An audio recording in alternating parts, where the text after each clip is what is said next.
आज ही Doubtnut app download करें। Doubtnut पर होगा अब आपके सभी मैथ्स, केमिस्ट्री, फिजिक्स और बायोलॉजी डाउट्स का सफाया। बस अपने क्वेश्चन की फोटो खींचो, उसे क्रॉप करो और तुरंत वीडियो सोल्यूशन पाओ। Download now. हेलो एवरीवन, आप सभी का डाउटनेट पर स्वागत है। आज हम अपनी चैप्टर पेजेंट, जमींदार एंड द स्टेट को आगे पढ़ेंगे, जिसमें आज हम एक लास्ट टॉपिक पढ़ेंगे जिसका नाम है द एन अकबरी।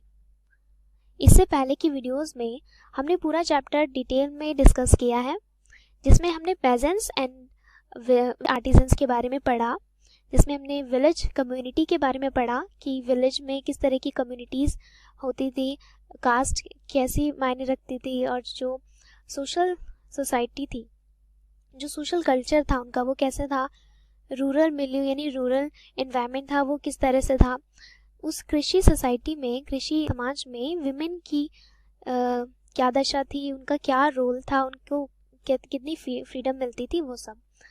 और साथ में हमने विलेज के अलावा फॉरेस्ट के बारे में पढ़ा। फॉरेस्ट में जो लोग रहते थे, जो कि ट्राइब्स थे, उनके बारे में जाना, उनकी जीवनी कैसे चलती थी, उनका ट्रेड कैसे शुरू हुआ, उन्होंने बाहर से जो विलेजर्स थे उनके साथ इंटरेक्शन कैसे शुरू किया। उसके बाद हमने पढ़ा ज़मींदारी के बारे में, जिसमें जो ज़मींदार थे वो मुग़ल एम्पायर में क्यों इम्पोर्टेंस रखते थे, इसके बारे में हम जाना। उसके बाद हमने लैंड रेवेन्यू सिस्टम और ट्रेड के बारे में पढ़ा, जो कि मुग़ल एम्पायर में बहुत ही ज़्यादा इम्पोर्टेंट चीज़ है। तो आज हम जो पढ़ रहे हैं वो है एन अकबरी, जो कि बहुत ही इम्पोर्टेंट माना जाता है अकबर के समय। तो ये क्या है, चलिए जानते हैं। अकबर ने अपने समय में एक हिस्ट्री प्रोजेक्ट शुरू किया, जिसमें वो अपने समय की सभी हिस्ट्री को एक डेट वाइज डेट और जो इवेंट वाइज लिखा गया, जो कि लिखा गया था अबुल फैजल द्वारा, जो अकबर के कोर्ट हिस्टोरियंस थे, यानी कि जो कोर्ट के इतिहासकार होते हैं वो थे। तो इस अकबरनामा में ये जो प्रोजेक्ट था हिस्ट्री का, इसको कहते हैं अकबरनामा। इस अकबरनामा 3 बुक्स आती हैं, और ये एन अकबरी है, ये थर्ड बुक है, थर्ड बुक का एन अकबरी। तो इस बुक में क्या है, इस बुक में क्या लिखा है, इस बुक में the compendium of imperial regulations, यानी जो शाही रेगुलेशंस हुआ करती थी, शाही रेगुलेशंस, रूल्स, ये सब हुआ करते थे, उनका एक कंपेंडियम यानी सारांश, यानी एक तरह से समरी दी गई है। और साथ में गैजेटियर ऑफ द एम्पायर, यानी पूरा एम्पायर था उनका, पूरा जो इंडिया था, जिसमें बहुत सारी दूर तक लैंड जो एम्पायर के अंदर थी, जो मुग़ल एम्पायर के कंट्रोल में थी, उसका गैजेट मतलब जो उसका भूगोल था, ज्योग्राफिकल उसका इंडेक्स, वो सब कुछ अकबरी में मेंशन किया गया है। तो जो ये एन अकबरी है, इसको शॉर्ट में एन कहते हैं। इसमें क्या क्या चीज़ें हैं, ये डिटेल अकाउंट्स यानी कि ये डिटेल बताती हैं किन किन चीज़ों के बारे में। The organisation of the court, सबसे पहले कि जो कोर्ट है उसकी ऑर्गेनाइजेशन कैसे हुई थी, जो कोर्ट है, जो अकबर का कोर्ट है, उसकी ऑर्गेनाइजेशन, यानी वहाँ पर कितने लोग थे, उससे लोग क्या काम करते हैं, वो सब कुछ उसके बारे में एन अकबरी में साफ साफ लिखा हुआ है डिटेल में। एंड द एडमिनिस्ट्रेशन, वहाँ का जो एडमिनिस्ट्रेशन हुआ करता था, मतलब शासन प्रबंधन, वहाँ का शासन प्रबंधन कैसा था, पूरा जो एम्पायर था उसमें अलग अलग प्रोविंसेस थे, और उन प्रोविंसेस के भी अंदर बहुत छोटी छोटी टेरिटरीज थी, तो उनका शासन किस तरह से किया था, इसके बारे में एन अकबरी में लिखा गया है। एंड आर्मी के बारे में लिखा गया है कि कितनी आर्मी हुआ करती थी उनके पास, और वो आर्मी कहाँ कहाँ पर डिप्लॉय, कहाँ पर उनको लगाया गया था। And the sources of revenue आता था पूरे स्टेट के पास, जो मुगल एम्परर्स हैं उनके पास जो रेवेन्यू आता था लोगों से, वो कहाँ से आता था, उसके सोर्सेज क्या थे। And the physical layout of the provinces of Akbar's empire, जो अकबर का एम्पायर था पूरा, उसमें जितने भी प्रोविंसेस थे, जैसे पूरा इंडिया जो है वो छोटे छोटे प्रोविंसेस में बटा हुआ था, छोटे छोटे नहीं, खैर बड़े बड़े प्रोविंसेस में बटा हुआ, लेकिन पूरा एम्पायर को बटा गया था, जिसके अंदर का जो लेआउट यानी कि जो नक्शा है, फिजिकल लेआउट, वो किस तरह, वो भी एन अकबरी में उसका डिस्क्रिप्शन मिलता है। एंड द लिटरेरी, उस समय अकबर के समय जो लिटरेरी यानी इतिहासकार जो जितने भी साहित्य लिखे गए उसके बारे में डिटेल डिस्क्रिप्शन मिलता है ऐन अकबरी में। और साथ में जो कल्चरल एंड रिलीजियस ट्रेडिशंस हुआ करते थे अकबर के समय में, अलग अलग कम्युनिटीज़ कौन कौन से फेस्टिवल्स और कौन कौन से ट्रेडिशंस को फॉलो करते थे उनके बारे में लिखा गया है। एंड साथ में description of various departments of Akbar's government and various provinces of the empire. Akbar की जो ये गवर्नमेंट थी, अकबर की सरकार, उसमें जो बहुत सारे प्रोविंस थे उनके जिनको कहते हैं सूबास, तो उनका जो अलग अलग डिपार्टमेंट हुआ करते थे, वेरियस डिपार्टमेंट्स हुआ करते थे, उनके बारे में डिटेल डिस्क्रिप्शन दिया गया है ऐन अकबरी में। ये सब जैसे कि आपने देखा यहाँ पर कि पूरा जो एम्पायर है, एम्पायर कैसे चलता था, उसका एडमिनिस्ट्रेशन कैसे होता था, उसके प्रोटेक्शन के लिए जो आर्मी यूज़ की जाती थी वो सब कुछ, और पूरे एम्पायर के अंदर जो सोशल लोग यानी जो सोसाइटी आती थी उनके बारे में भी यहाँ पर लिखा गया है। साथ में जो लिटरेचर है उसके बारे में लिखा गया है। यानी जो ऐन अकबरी है ये पूरी एक तरह से मैप देता है हमें कि अकबर का जो समय था वो कैसा था, अकबर की जो सोसाइटी थी वहाँ पर अकबर के समय में वो किस तरह की सोसाइटी हुआ करती थी। And it informed the emperor about the varied and diverse customs and practices prevailing across his territories। अब देखिए जो ये ऐन अकबरी है ये तो हिस्टोरियंस द्वारा लिखा गया था, तो जो एम्परर थे जैसे अकबर हैं और जो आगे आने वाले जो एम्परर्स थे जितने भी रुके, उनको सभी जो टेरिटरीज हैं पूरे एम्पायर में, अलग अलग जो टेरिटरीज हैं मतलब जो अलग अलग एरियाज हैं, उनमें कस्टम्स और प्रैक्टिसेस जो डिफरेंट तरीके की हुआ करती उनके बारे में एम्प्रेस को पता चलता था इन ऐन अकबरी की मदद से, और भी जितनी बाकी सारी बुक्स लिखी गई थी उनकी मदद से। क्योंकि इतना बड़ा एम्पायर था उसमें अलग अलग रिलीजन के लोग रहा करते थे शुरू से ही।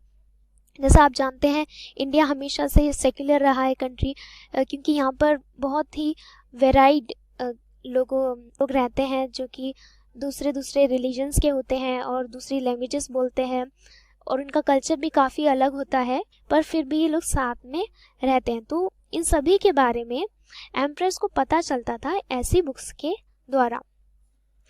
तो ये जो ऐन अकबरी है इसमें टोटल 5 बुक्स आती हैं जिनको दफ्तर्स कहते हैं। दफ्तर्स इज़ लाइक ऑफिस।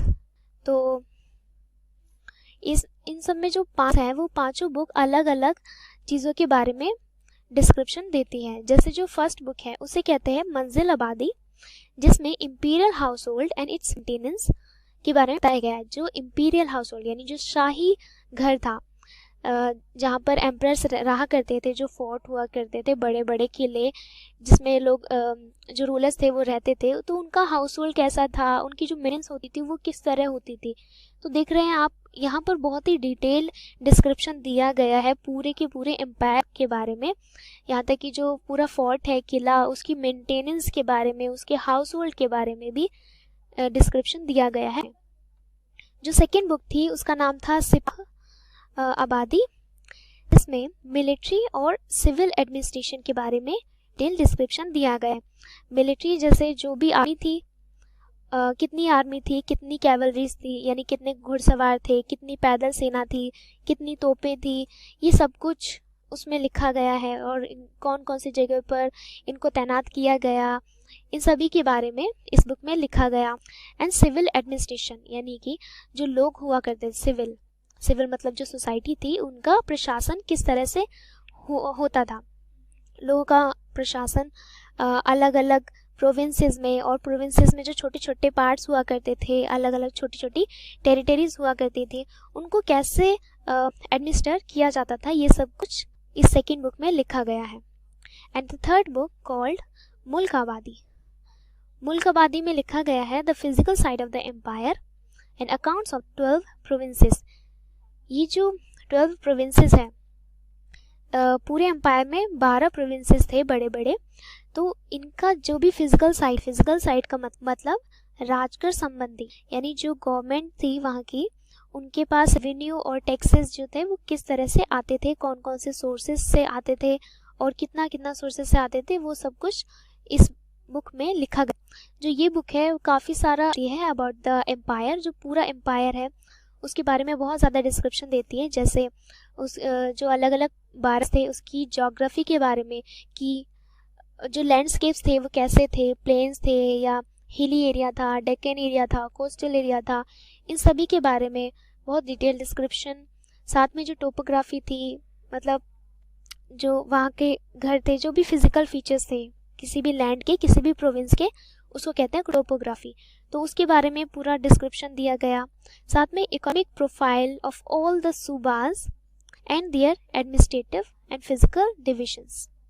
जितने भी सूबास थे, सूबास यानी जितने भी प्रोविंसेस थे, उनका एडमिनिस्ट्रेटिव और फिजिकल डिवीजन कैसे था उस बारे में पूरी की पूरी प्रोफाइल दी जाती थी। जैसे कोई भी सूबा है, कोई भी प्रोविंस है, उसका एडमिनिस्ट्रेटिव डिवीजन कैसे किया गया है, यानी कि उसका जो प्रशासन है वो किस तरह से किया जाता था, और फिजिकल डिवीजन यानी वहाँ पर जो टैक्स या रेवेन्यू कलेक्ट करते थे तो उसका डिवीजन किस तरह से हुआ, उसके बारे में भी जानकारी हमें यहाँ पर मुल्क आबादी में मिलती है। ये जैसे सरकार्स, पारागानास एंड महल्स, इनके बारे में सारी डिस्क्रिप्शन हमें इस बुक में मिलता है। And it gives fascinating, detailed and highly complex view of agrarian society in northern India। जैसे कि हम जानते हैं जो नॉर्दर्न इंडिया है वहाँ पर बेसिकली एग्रेरियन सोसाइटी ही रहा करती थी। एग्रेरियन मतलब कृषि समाज, जो कि कृषि की सारी जो एक्टिविटीज़ हैं उनसे संबंधित है। जैसे कैटल्स को चराना, जो पशु होते पशु चराना, खेती बाड़ी करना, और जो फॉरेस्ट है, फॉरेस्ट में जितने भी प्रोडक्ट्स होते हैं उनसे रिलेटेड सारी एक्टिविटीज़। तो ये जो बुक है मुल्क आबादी, ये पूरी इस एग्रेरियन सोसाइटी, इस पूरे कृषि समाज के बारे में डिटेल में डिस्क्रिप्शन देती है। And the 4th and 5th book जो है deal with religious, literary and cultural traditions of the people of India. अब साथ में जो ये 4th और 5th बुक है इस एन अकबरी में, ये पूरी इंडिया के लोग जो थे उसमें अलग अलग जो कम्युनिटीज़ थी, अलग अलग रिलीजन के पीपल थे, अलग अलग कास्ट के लोग थे, उनके कल्चर और उनकी लिटरेरी के बारे में डिटेल इन्फॉर्मेशन देती थी। लिटरेरी मतलब यहाँ पर उनका साहित्य है, जैसे हिंदू के अलग साहित्य होता है, जो मुस्लिम होते हैं उनका अलग साहित्य होता है, सिखों का अलग साहित्य होता है, और भी जितने भी अलग अलग रिलीजन्स हैं उनका अलग साहित्य होता है। तो उन सभी साहित्यों के बारे में डिटेल डिस्क्रिप्शन, और उनका जो कल्चर था वो कैसा था, और जो उनके ट्रेडिशंस थे वो कैसे थे, वो कौन से ट्रेडिशंस को फॉलो करते थे, ये सब कुछ डिटेल में लिखा गया है। तो यहाँ पर आप देख रहे हैं जो उन्होंने ये अकबर हैं, इन्होंने एम्पायर को हर चीज़ को, पूरे एम्पायर में जो भी चीज़ करती थी हर चीज़ में इन्होंने रिकॉर्ड रखा गया। It was revised 5 times, shows degree of caution and a search for authenticity। मतलब ये 5 बार रिवाइज की गई, यानी कि इसको 5 बार अलग अलग टाइम पर लिखा गया, जिससे कि पता चलता है इसमें बहुत ही हाई डिग्री ऑफ कॉशन, यानी कि बहुत ही संभाल के इसको लिखा गया है, और इसकी ऑथेंटिसिटी को ये बताता है कि ये कितनी ज़्यादा रियल है। Oral testimonies were cross checked and verified. जो ओरल टेस्टिमनीज थी, इसका मतलब होता है जो ये ओरल गवाह दिए जाते हैं, जैसे कभी कुछ सर्वे किया गया तो उसमें लोगों ने ओरली बोल दिया, मुंह से बोल दिया बिना लिखे, तो उस चीज़ को काफ़ी बार क्रॉस चेक किया गया और वेरीफाई किया गया कि ये सही है या नहीं सही है, उसके बाद ही इस बुक्स में रिकॉर्ड किया गया। And all numerical data was reproduced in words, यानी जो भी न्यूमेरिकल डेटा था, जो भी नंबर से रिलेटेड था, उसको वर्ड्स में भी लिखा, ताकि कोई भी जो गलती है न्यूमेरिकल में, यानी कोई भी वर्ड लिखने में गलती, और अगर हो भी तो जब हम वर्ड्स लिखें तो उसमें पता चल जाए। लेकिन इसमें इतनी सारी इन्फॉर्मेशन दी गई है एन अकबरी में, तो यहाँ पर कुछ ना कुछ लिमिटेशंस भी आ जाती हैं, क्योंकि ये जो बुक है ये बहुत ही ज़्यादा वैरायटी ऑफ इंफॉर्मेशन को गैदर करती है, अलग अलग तरीके की इंफॉर्मेशन को गैदर करती है। कहीं ना कहीं थोड़ी बहुत इसमें लिमिटेशंस, यानी थोड़ी एरर्स आ जाते हैं। वो कौन कौन से हैं? जैसे दो numerous errors in totalling have been detected, but are generally minor and do not detract from overall quantitative veracity of the manual। मतलब ये कहा जाता है कि कई से एरर्स जो छोटे छोटे हैं वो पाए तो गए हैं, पर ये छोटे छोटे एरर्स जो इस मैनुअल की पूरी वेरासिटी मतलब जो एक्यूरेसी है, जो फैक्ट्स की एक्यूरेसिटी है कि ये काफ़ी रियल है, इसको निगलेक्ट नहीं करती। यानी इसमें जो फैक्ट्स दिए गए हैं वो कई हद तक सही है और जो इसमें इंफॉर्मेशन प्रोवाइड की गई है वो कई हद तक सही है। And but skewed nature of the quantitative data, जो क्वांटिटेटिव डेटा है इस बुक में जो क्वांटिटी से रिलेटेड है, इसका स्क्यूड नेचर देखते हैं, मतलब कि इसको देखते हैं एक अलग नज़रिए से, तो हमें पता चलता है कि data were not collected uniformly from all provinces. यानी कि जितने भी 12 प्रोविंसेस थे, जो इंडिया है वो बहुत ही बड़ा है और जो मुगल एम्पायर था वो पूरे इंडियन सब कॉन्टिनेंट में था। अब जब हम इंडियन कॉन्टिनेंट बोलते हैं तो उसमें इंक्लूड होता है present day India, Pakistan, Bangladesh, Nepal and even Afghanistan. ये सब कुछ छोटे छोटे जितने भी आसपास के हमारे नेबरिंग कंट्रीज़ हैं वो सब कुछ इसमें आते हैं इंडियन सब कॉन्टिनेंट में। तो जो ये इतना बड़ा एम्पायर था इसमें सिर्फ 12 प्रोविंसेस थे, तो इन सभी से इंफॉर्मेशन लेना पॉसिबल नहीं था। तो जहाँ से इंफॉर्मेशन ली गई है सिर्फ उन्हीं के अकॉर्डिंग इस पूरे रिकॉर्ड को बनाया गया है। तो इसलिए जो इसकी लिमिटेशन है वो ये कहते हैं कि ये जो डेटा यूनिफॉर्मली कलेक्ट नहीं किया गया है। The detail list of prices and wages that the AIN does provide is mainly derived from the data pertaining to areas in and around the imperial capital of Agra, therefore of limited relevance for the rest of the country। इसका मतलब ये बता रहे हैं कि जो prices और wages से रिलेटेड जो इंफॉर्मेशन है वो वेजेस जो कि जो काम करने वाले लोग थे उनको मिलती थी, और जो प्राइस था गुड्स का, आर्टिफैक्ट्स का जो प्राइस था, उन सभी की इंफॉर्मेशन ज़्यादातर उन एरिया से ली गई है जो कि इंपीरियल कैपिटल आगरा के थे और आगरा में थे। तो इसलिए जो कंट्री में बाकी जगहों पर ये इंफॉर्मेशन की रेलेवेंट है वो हमें नहीं पता चलता है इन डेटिव डेटा से। तो ये कुछ लिमिटेशंस हैं जो कि एन अकबरी में देखी गई हैं, पर ओवरऑल जो एन अकबरी में इंफॉर्मेशन दी गई है मुग़ल एम्पायर के बारे में, मुग़ल सोसाइटी थी उसके बारे में, वो काफ़ी हद तक सही पाई जाती है। तो ये था एन अकबरी के में ये हमारा चैप्टर है पेजेंट समीर द स्टेट। इस लास्ट टॉपिक था। आई होप आपको ये टॉपिक समझ में आया होगा और चैप्टर भी समझ में आया होगा। ये वीडियो देखने के लिए आपका बहुत बहुत शुक्रिया। क्लास 6 से 12 से लेके नीट, IIT, JEE मेंस और एडवांस के लेवल तक 10 मिलियन से ज़्यादा स्टूडेंट्स का भरोसा। आज ही डाउनलोड करें डाउटनेट ऐप या व्हाट्सएप कीजिए अपने डाउट्स 8400 400 400 पर।